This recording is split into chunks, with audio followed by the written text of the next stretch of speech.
Sejam bem-vindos ao curso TDL, as dificuldades de aprendizagem. Nós temos hoje a nossa primeira aula, onde nós vamos estudar bastante, compreender bastante sobre linguagem. Você já recebeu o seu material em PDF, eu vou compartilhar aqui com vocês a nossa tela. Deixa eu deixar aqui numa visualização melhor para nós. Muito bem, ok, joia. E seguimos, né? No nosso módulo um, a nossa primeira aula, compreendendo a linguagem. Por que que a gente precisa compreender a linguagem antes de entrar no transtorno do desenvolvimento da linguagem propriamente dito? Porque senão a gente não consegue entender por que que a gente considera esse transtorno e por que que nós temos tantas questões a serem resolvidas a respeito desse transtorno quando a gente está falando de diagnóstico, avaliação e intervenção dos processos de desenvolvimento e de aprendizagem, tá? Primeiro, vamos ver aqui rapidamente um conceito simples de linguagem, que nada mais é, gente, do que uma função neurobiológica. A linguagem é uma das funções neurobiológicas mais complexas envolvidas nos nossos processos cognitivos, tá? Por isso que ela está relacionada aos processos cognitivos superiores. Essa linguagem, as nossas estruturas de linguagem, elas abrangem compreensão e expressão, e ela acontece em diversas modalidades: modalidade oral, modalidade escrita, modalidade gestual e modalidade alternativa.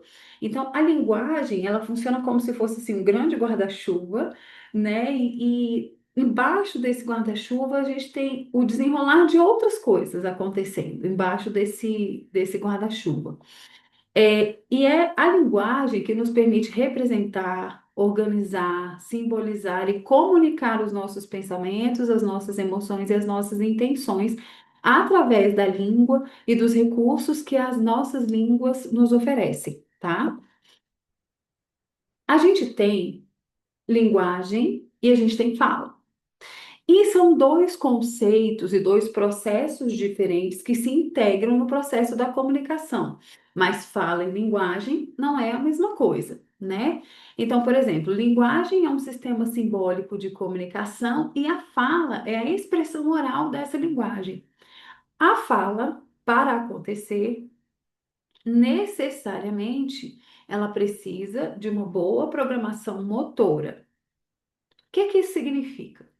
Significa que é muito comum nós termos a comorbidade TDL com a comorbidade apraxia de fala na infância, disartria ou transtornos motores de fala, tá?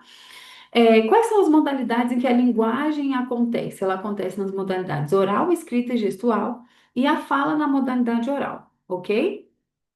O que que ela envolve? O que que envolve a linguagem? Fonologia, morfologia, sintaxe, semântica e pragmática, que são os cinco subcomponentes de linguagem, tá? A gente vai falar um pouco mais sobre eles logo mais na frente. E na fala, a gente tem articulação, prosódia e ressonância, que são os movimentos, né, e a forma como nós planejamos para que a nossa fala aconteça. É, Nas alterações, que alterações a gente pode ter na linguagem? A gente pode ter o TDL, é uma alteração de linguagem, a dislexia é uma alteração de linguagem, as afasias, de uma forma geral, são alterações de linguagem. E na fala, apraxia de fala na infância, disartrias, transtornos motores de fala e alguns processos fonológicos também, né? Fala e linguagem, tá aqui no nosso post-it azul, né, do nosso material. Fala e linguagem se integram, mas não são a mesma coisa e, e não têm os mesmos mecanismos de funcionamento. Isso também é importante a gente destacar, porque facilita para a gente compreender o porquê de algumas questões e algumas dúvidas, muitas vezes, que nós temos quando nós estamos ali num processo de conclusão diagnóstica, tá? Vamos lá. Quais são os componentes linguísticos, né? Para a gente compreender, para a gente expressar a linguagem, a gente precisa de diferentes componentes linguísticos atuando no processamento dessa linguagem. Eles são interdependentes. O que que isso significa? Significa que eles é, têm o seu próprio funcionamento, cada um dos cinco tem o seu próprio funcionamento durante o processamento da linguagem, mas eles trabalham todos juntos ao mesmo tempo. Então, quais são esses componentes de linguagem? Fonologia, que está relacionada à percepção e à organização dos sons da fala, tá? Morfologia, que está relacionada à estrutura das palavras da nossa língua. Sintaxe, que está relacionada à construção e estrutura de construção das frases. A semântica, que diz respeito aos significados das palavras, das expressões. E a pragmática, que é o uso da linguagem no contexto social. A gente vai agora mais na frente falar sobre os processadores de linguagem, e quando nós estivermos falando sobre esses processadores de linguagem, a gente vai dar uma destrinchada melhor em cada um desses componentes linguísticos e por que que eles precisam estar íntegros para a nossa linguagem funcionar bem e o que que acontece no TDL. O que que acontece no TDL, tá? Vamos lá. Esses componentes linguísticos, eles estão relacionados com a aprendizagem? Obviamente que sim, né? Claro que tudo que está relacionado à linguagem também está relacionado a processos de aprendizagem, de apropriação da leitura e da escrita, propriamente dito, que é do que nós estamos falando aqui, tá? É, Quais são? Vamos lá, vamos pegar os 5 componentes de linguagem que a gente tem aí e a gente vai ver qual é a relevância na leitura e qual é a relevância na escrita desse componente de linguagem. Quem já faz curso comigo há mais tempo, que já está caminhando comigo há mais tempo, conhece bem a dupla rota cognitiva de aprendizagem da leitura e da escrita, né? Rota fonológica e lexical.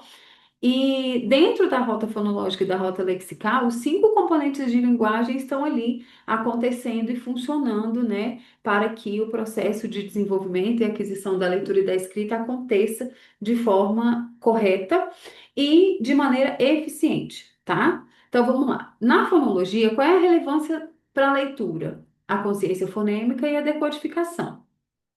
É no processo de decodificar aquilo que eu estou lendo. Qual é a relevância na escrita? Na escrita fonológica, tá? Ou seja, nas relações grafofonêmicas, na relação que eu faço grafema-fonema, ok? A morfologia, na leitura, a relevância dela na leitura está na leitura de palavras complexas. E na escrita? Na ortografia e nas flexões. Que flexões? Por exemplo, no plural, é quando é para a gente não escrever as coisas, nós escrevemos as coisas, né? Isso faz parte do processo do componente linguístico da morfologia, tá bom?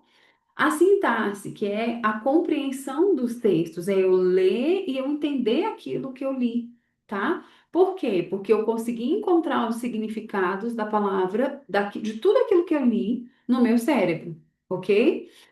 Na escrita, quando a gente está falando de sintaxe, a gente está falando de coesão textual, ou seja, eu estou falando de escrever algo com coerência, né? De escrever algo que realmente vai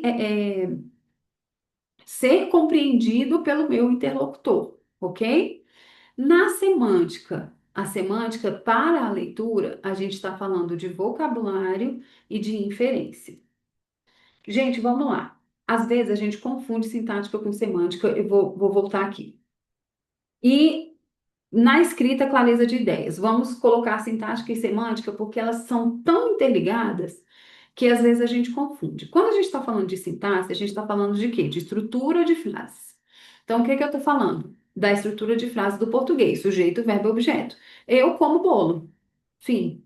Essa é a organização sintática, tá? Sujeito, verbo, objeto. Às vezes acontece essa inversão, às vezes acontece. Na nossa língua, muitas vezes essa inversão acontece, mas ela acontece de forma intencional. Quando uma criança tem alteração de linguagem, ela tem TDL, essas inversões da estrutura de construção da frase, sujeito, verbo e objeto, elas não acontecem dentro de um padrão, do nosso padrão linguístico, do padrão da nossa língua. Elas acontecem fora do padrão. Então, é importante a gente ter essa percepção e essa diferença. E na leitura e na escrita, a sintática e a semântica, elas funcionam praticamente juntas. Elas estão o tempo inteiro trabalhando juntas, né, dentro desse processo de desenvolvimento.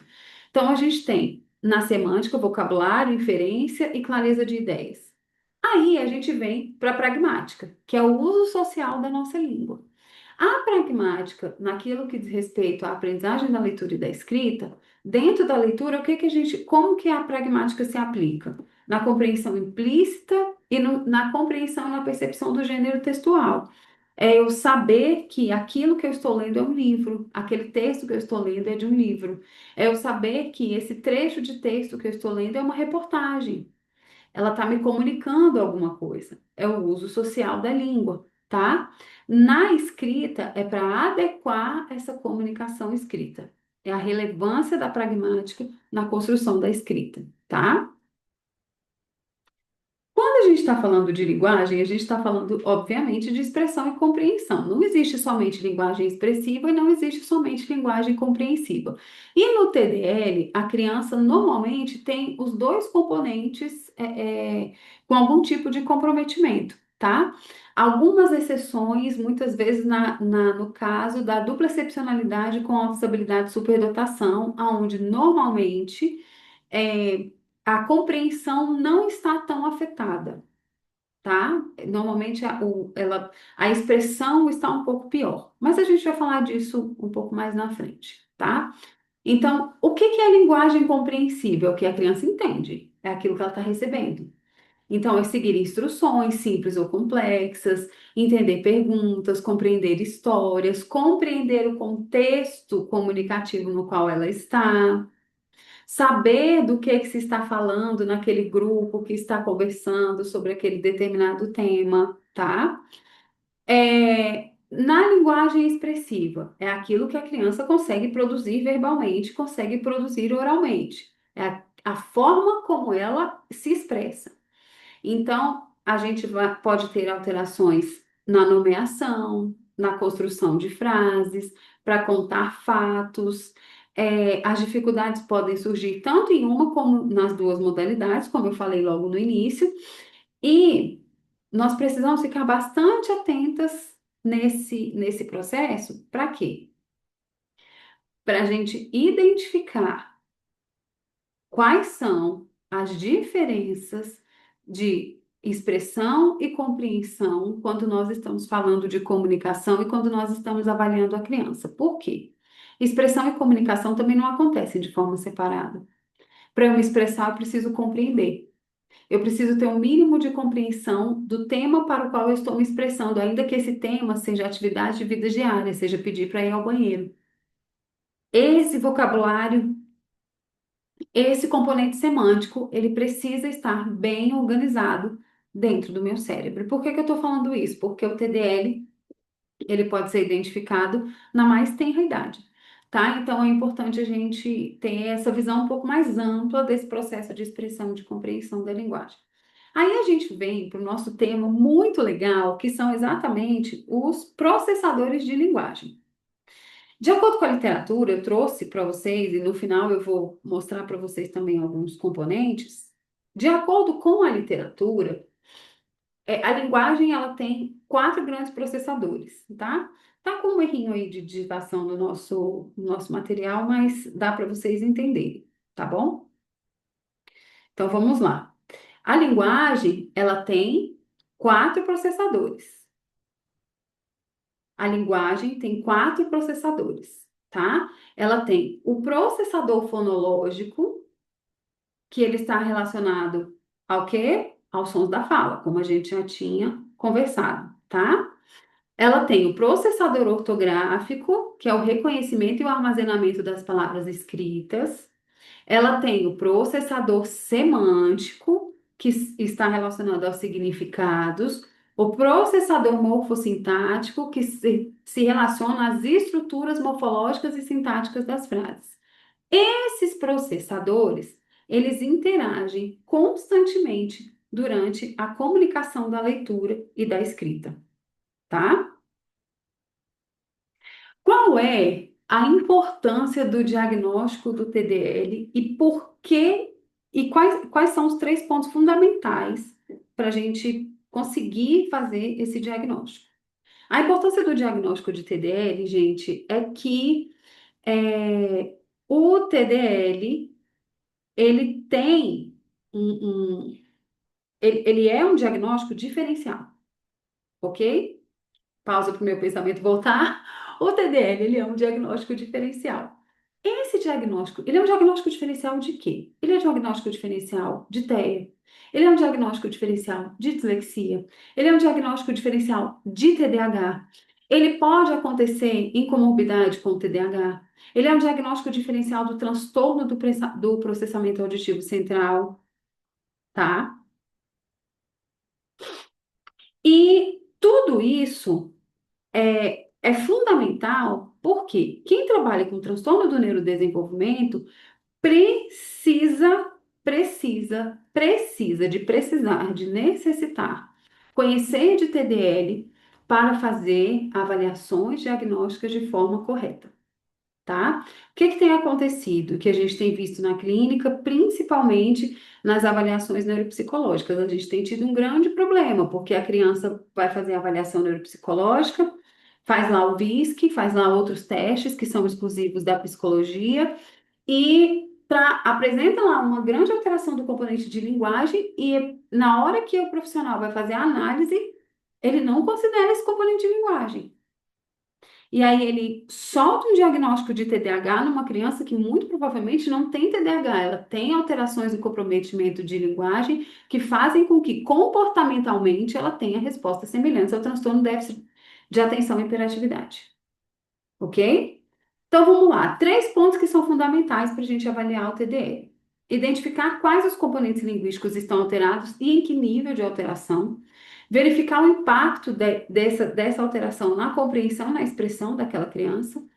E observar o desempenho dos processadores da linguagem, tá? Por quê? Porque a nossa intervenção vai ser neles, a nossa intervenção vai ser no processador de linguagem, tá? O TDL, ele se manifesta o quê? Como um comprometimento persistente da linguagem. A criança tem a inteligência preservada, não tem outras condições neurológicas nem sensoriais e tem um problema persistente de linguagem. Ou seja, ela não tem deficiência auditiva, ela não tem deficiência intelectual, ela não é autista. Presta atenção. Qualquer diagnóstico que por si só gere alterações de linguagem não é TDL. Então, uma criança com deficiência intelectual, ela vai ter alterações de linguagem. Então, ela não vai ter TDL. Ela tem deficiência intelectual e essa deficiência intelectual interfere no processamento de linguagem. Uma criança autista vai ter alterações de linguagem, então ela não tem TDL. Por quê? Porque essa alteração de linguagem aqui vai trazer esse transtorno principal, perdão, o autismo, vai trazer uma alteração de linguagem, vai trazer uma alteração nos processadores de linguagem, tá? Então, para ter TDL, não pode ter nenhum outro diagnóstico que, na sua construção, que na sua definição a linguagem faça parte de um componente alterado, tá? Então vamos lá. Vamos falar um pouco sobre os processadores gestálticos de linguagem. A gente falou sobre os processadores linguísticos, né? E agora a gente vai falar sobre os processadores gestálticos. Quem trabalha com autismo está aí o tempo inteiro discutindo os processadores gestálticos da linguagem, né? Então vamos lá. O que que são esses processadores, né? Eles são sistemas cognitivos especializados que o nosso cérebro usa para lidar com diferentes aspectos da linguagem. E o que que acontece? O processador gestáltico, o processador de linguagem, ele opera de forma integrada e também paralela. Para quê? Para viabilizar essas habilidades de compreensão, de produção oral, de leitura e de escrita, tá? A gente tem dois grandes sistemas de funcionamento: os processadores linguísticos, que eles são analíticos, mais sequenciais e mais estruturais, que foi o que a gente falou, os cinco processadores linguísticos, e os gestálticos, que são mais globais e são mais integradores, tá? Vamos então entender o que são os processadores gestálticos da linguagem. O termo gestáltico, gente, ele vem da psicologia gestáltica, né? Que valoriza exatamente esse processamento global, visual, espacial, não linear e intuitivo das informações. Então, o processador gestáltico de linguagem, ele é responsável por perceber a intenção comunicativa global, ou seja, presta atenção, ele está para além do processador linguístico. Ele trabalha junto com os processadores linguísticos, mas ele vai para além da linguagem propriamente dita, tá? Então, eu estou falando de perceber a intenção comunicativa global, eu estou falando de processar e de compreender a prosódia, a entonação e o ritmo, pelo tom da minha voz, eu saber se eu estou bravo ou se eu não estou bravo. Pelo tom da minha voz, eu saber se o meu interlocutor está chateado comigo, se ele está triste, se ele está feliz, tá? Interpretar a linguagem não verbal que acontece toda, né, na nossa comunicação e esses elementos contextuais. Eu conseguir fazer essa integração das emoções e das pistas sociais ao processamento da linguagem, ao processamento linguístico mesmo, né? Então, o que que acontece? Um processador gestáltico, ele é fundamental para a pragmática da linguagem e para que a gente aconteça e para que a gente tenha uma comunicação eficaz, né? Nós usamos os nossos processadores gestálticos o tempo todo. A gente percebe pela expressão facial se aquela pessoa está chateada com a gente, né? Ah, ela está conversando com a gente, ela está sendo irônica, né? Como que a gente interpreta essa ironia? Quem ajuda a processar essa ironia? O processador gestáltico de linguagem, tá?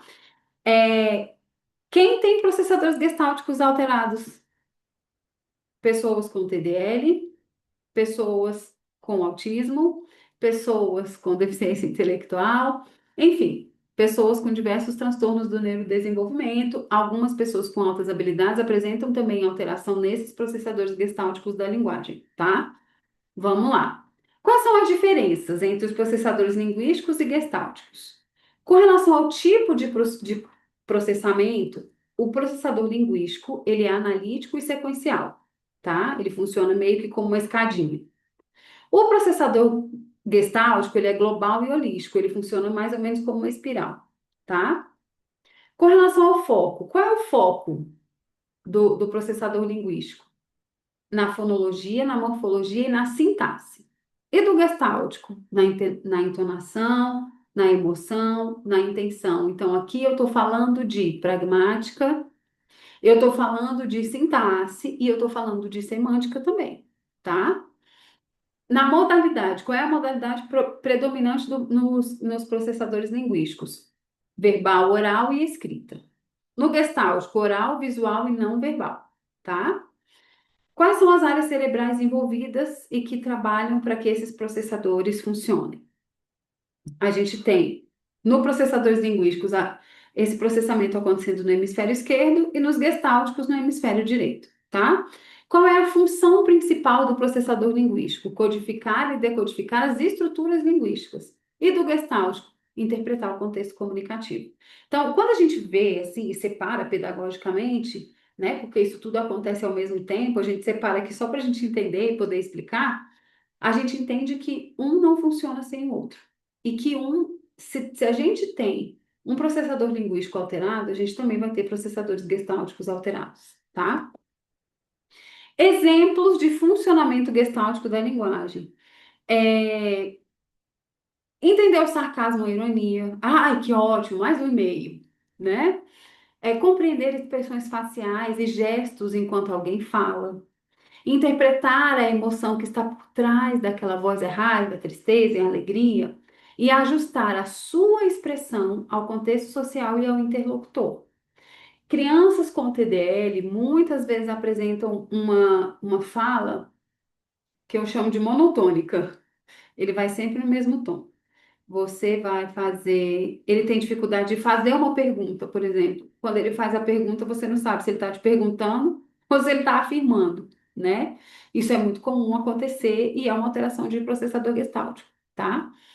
Essas habilidades, elas não dependem exclusivamente do léxico ou da gramática, ok? Mas de uma percepção integrada e inferencial da situação, ou seja, o processador gestáltico ele também está relacionado às minhas interações sociais. Nós somos seres sociais. E a linguagem existe, nós só desenvolvemos linguagem porque nós precisamos nos comunicar uns com os outros. Isso lá nos tempos neandertais, né? Então, nós desenvolvemos como seres humanos linguagem porque nós precisamos nos comunicar uns com os outros, tá? E fomos aprimorando os nossos processos de linguagem para tal. Então, essas habilidades, elas não dependem exclusivamente do léxico ou da gramática por causa disso, tá? Elas os processadores gestálticos, eu brinco e eu falo que o processador gestáltico veio antes do processador linguístico, mas isso é vozes da minha cabeça, tá, gente? Pelo amor de Deus, deleta, faz de conta que eu não falei nada. Como que a gente identifica, né, esses processadores gestálticos no desenvolvimento infantil? A gente já consegue identificar esse funcionamento desde os primeiros meses de vida, né? Porque a criança usa essas pistas gestálticas desde a hora que ela nasce. Então, ela começa a ter atenção ao tom de voz da mãe, dos pais, dos cuidadores, né? Ela começa a reconhecer as expressões faciais, ela tem uma certa preferência por vozes com essa prosódia infantilizada. Meu amor, linda, mãe, você é tão linda e tal. É claro que a gente não mantém essa fala, a criança vai se desenvolvendo, o processador gestáltico dela vai se desenvolvendo junto com ela e a gente muda esse modelo de comunicação, né? Mas principalmente ali nos primeiros meses de vida, isso é muito importante para estimular o processador gestáltico dessas crianças, o desenvolvimento desses processadores, né? Aí a gente tem as crianças com TDL e TEA. E as alterações pragmáticas, elas podem apresentar déficits importantes nesse processamento global que afeta a compreensão de intenções comunicativas, a participação e a percepção dos turnos de conversa e a leitura emocional de contextos. Então, é aquela criança que às vezes ela não sabe se já está na hora dela falar ou não, que ela demora a te responder, porque ela tem uma alteração nesse turno de conversa, tá? Na leitura e na escrita, quais são as aplicações dos processadores gestálticos, já que a gente está falando de um curso que a gente vai falar um pouco sobre, né, dificuldade de aprendizagem. Os processadores gestálticos, embora eles estejam mais associados, é claro, à oralidade e essa comunicação oral, eles também interferem em três pontos muito importantes. Na compreensão de narrativas, tá? Na interpretação de enredos, de escritos, inferência emocional dos personagens, enfim. Na escrita com coesão temática e propósito comunicativo, e na adequação da linguagem a diferentes gêneros textuais e contextos, tá? Disfunções gestálticas. O que que a gente observa na clínica? E aí, isso aqui é bem específico para as fonos, tá? A gente vai trabalhar, as fonos vão ter no curso uma aula específica, tá? Só para vocês. Eu vou chamar vocês por e-mail e nós vamos ter uma aula específica para falar sobre avaliação, diagnóstico e intervenção, mais especificamente, tá bom? É, a criança tem dificuldade com tom de voz e prosódia inexpressivos, ela não consegue perceber. Quando eu estava na graduação, gente, eu tinha uma professora de uma disciplina super difícil, que era a audiologia educacional. Não tem nada a ver com escola, tá? Apesar de ter o nome audiologia educacional, não tem nada a ver com escola. E ela entrava na sala e ela falava assim: Boa noite, a minha voz é essa. E vocês podem ou não permanecer na sala. E ela falava desse jeito, de 9 da noite até as 11 da sexta-feira, porque era a aula dela. Uma pessoa com TDL, com alteração de linguagem, vai ter dificuldade de compreender a mensagem que vem só nesse padrão mais monótono, tá? Compreende tudo de forma mais literal, tem uma rigidez maior no uso da linguagem, tá? Tem uma baixa responsividade a gestos, a expressões e a entonação, e tem um discurso pouco coeso e muitas vezes sem sensibilidade àquele interlocutor, sem perceber a presença daquele interlocutor no diálogo, tá? É comum em quadros como TEA, TEPAC com comprometimento de escuta extralinguística, TDL com comprometimento pragmático significativo e afasias do hemisfério direito em adultos, tá bom? A integração com os processadores linguísticos, embora eles sejam diferentes, né, os processadores gestálticos e linguísticos, eles não funcionam isoladamente, como eu falei para vocês. Nada funciona isoladamente aqui, tá? Quando a gente está falando de um indivíduo competente linguisticamente, mas com falhas gestálticas, ele pode, por exemplo, produzir uma fala correta, mas inadequada ao contexto. Ele pode ler com fluência, mas sem compreender as nuances daquele texto. Ele pode escrever textos tecnicamente corretos, mas sem muita coesão comunicativa. Então, a gente encontra, né, essas diferenças aí na integração com os processadores linguísticos e gestálticos. Aqui nós temos as referências que eu usei para montar esse material. Eu vou depois compartilhar alguns artigos que eu tenho com vocês, vou colocar no nosso espaço de aprendizagem. E Essa, né, é a nossa aula de hoje. A partir daqui, nós vamos poder compreender melhor, nós vamos poder entender bem melhor como fazer o diagnóstico do TDL, como identificar o TDL, por exemplo, num atendimento psicopedagógico, como identificar o TDL numa avaliação neuropsicológica. Tudo isso nós vamos conseguir discutir aqui nas nossas próximas aulas, mas nós precisávamos entender essa base de linguagem, tá certo? Bom curso para você, boa continuidade. Continue estudando, continue aprendendo. Se você tiver qualquer dúvida, você pode escrever por aqui, nos procure nas nossas redes sociais e vamos conversando e ampliar o nosso conhecimento sobre os transtornos do neurodesenvolvimento.